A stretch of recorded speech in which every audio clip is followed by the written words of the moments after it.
और वो अपने घर की तरफ चल दिया और उसने परमेश्वर और अपने संसारिक पिता दोनों से माफी मांगी। यानी कि कहने का मतलब यह है कि ठीक समय पर वो अपने आपे में आ गया। अपनी जवानी की उम्र में, जवानी के जोश में वो इस तरह से दुनिया में डूबा चला जा रहा था, इस तरह से गलत मार्ग पे दौड़ा चला जा रहा था कि उसको अंत नहीं पता था कि अंत क्या होगा।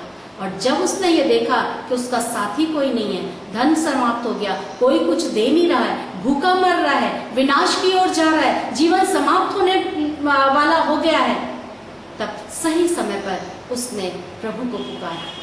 सही समय पर उठकर अपने पिता के पास चला गया और अपने जीवन को उसने वापस पा लिया। उसका वो अनमोल जीवन नाश होते होते भी बच गया और उसने वापस जीवन को पा लिया और उसका जीवन पिता के घर पहुंचकर आशीषों से भर गया। अगर आज कोई जवान ऐसा है जो इस वचन को सुन रहा है और उसकी स्थिति इसी जवान के समान है कि उसका जीवन समाप्त होने की कगार में है, वो निराशा में डूबा हुआ है, उसके जीवन में कुछ नहीं बचा है, मैं एक बात कहना चाहती हूँ ऐसे जवान से कि निराश होने की आवश्यकता नहीं है, क्योंकि प्रभु यीशु मसीह प्रेमी परमेश्वर है।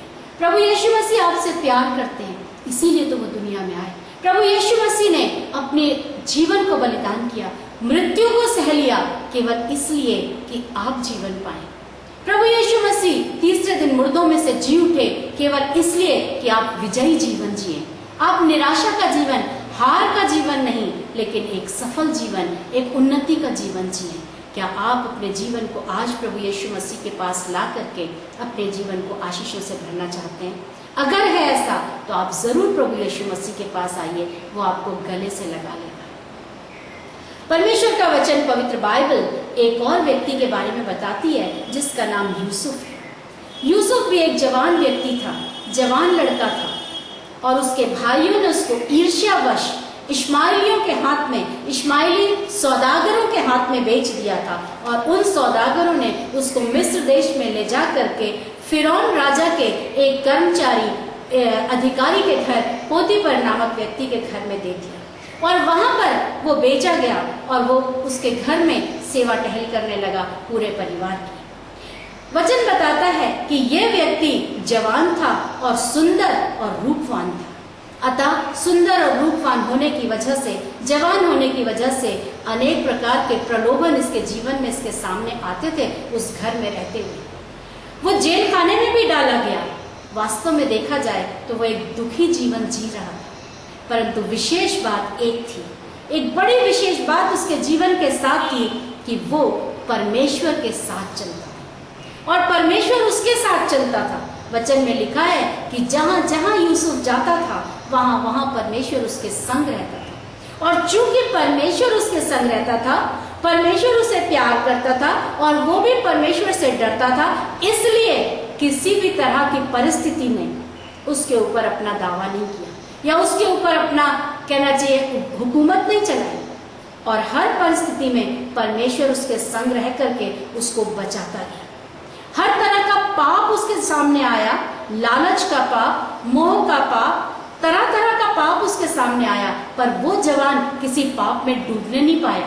क्यों? क्योंकि परमेश्वर उसके साथ था। और जानते हैं अंत में उसका अंत क्या हुआ? अंत में उसका अनमोल जीवन क्या रहा? आप जानते हैं, राजा ने उससे कहा कि केवल राज गद्दी को छोड़कर समस्त अधिकार मेरे राज्य पर तेरा है। राजा ने अपनी अंगूठी उसको पहना दी, राजा ने उसको मलमल का वस्त्र पहनाया और राजा ने इस बात को कह दिया कि ये समस्त मिस्र पर प्रधानमंत्री है। और इतने बड़े देश का वो प्रधानमंत्री हो गया, राजा की अंगूठी पहने बैठा है, मलमल के वस्त्र पहने बैठा है, राजा की माला पहने बैठा है और राजा ने कहा कि केवल राजगद्दी को छोड़ सब कुछ तू है, मेरे राज्य में पूरा अधिकार तेरा है।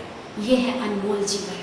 इसको कहते हैं अनमोल जीवन, जिस जीवन में परमेश्वर पाया जाए, जिस जीवन में परमेश्वर की उपस्थिति हो। और आप जानते हैं, चाहे आप जवानी की उम्र में हो, चाहे आप बुजुर्गी की उम्र में हो, चाहे आप बचपन की उम्र में हो, लेकिन यदि परमेश्वर आपके साथ है तो वास्तव में आपका जीवन अनमोल ही है और यदि परमेश्वर आपके साथ नहीं है तो आप चाहे कितनी ही जवानी की उम्र में, जवानी के जोश में धन संपत्ति को लेकर के और अपने सामर्थ्य और बल को लेकर के चल रहे हो, लेकिन याद रखें आपका जीवन अनमोल जीवन नहीं कहलाएगा, आपका जीवन दुखमय जीवन ही रहेगा, क्योंकि परमेश्वर उस जीवन में नहीं है। जिस जीवन में परमेश्वर है वही जीवन वास्तव में अनमोल जीवन है। क्या आप इस बात के लिए तैयार हैं कि अगर आज आपका जीवन अनमोल नहीं हो पा रहा है तो आप उसको अनमोल बनाएं? क्या आप अनंत जीवन पाना चाहते हैं? क्या आज ही आप प्रभु यीशु मसीह को अपना उद्धारकर्ता ग्रहण करना चाहते हैं?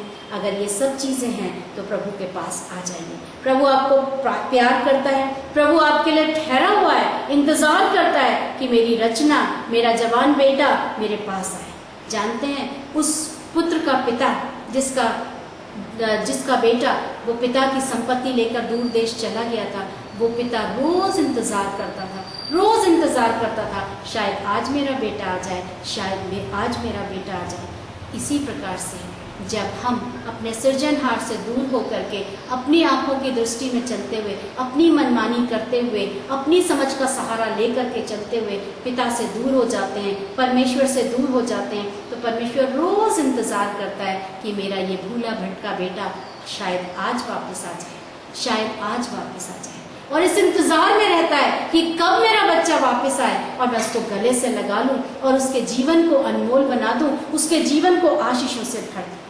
परमेश्वर के वचन में लिखा हुआ है, जवान अपनी चाल को किस उपाय से शुद्ध रखे, तेरे वचन के अनुसार सावधान रहने से। हाँ, सच है, परमेश्वर का वचन ही है जो हमको सावधान करता है। इसलिए हम अपने जीवन में आज एक निर्णय लें और अपने जीवन को परमेश्वर के आगे समर्पित करें। परमेश्वर के वचन में, परमेश्वर की सामर्थ्य में, परमेश्वर के हाथों में, परमेश्वर के इच्छाओं में अपने जीवन को हम डुबा दें, समर्पित कर दें उसके चरणों में आकर के, ताकि शारीरिक और आत्मिक दोनों आशीषों से परिपूर्ण हो जाएं। और शारीरिक मृत्यु तो हर मनुष्य पर आएगी ही, वो तो आनी ही है, लेकिन अनंत काल की मृत्यु से बचकर हम अनंत काल के जीवन में प्रवेश करें और प्रभु के साथ सदा राज्य करें। ऐसा प्रभु चाहते हैं। धन्यवाद।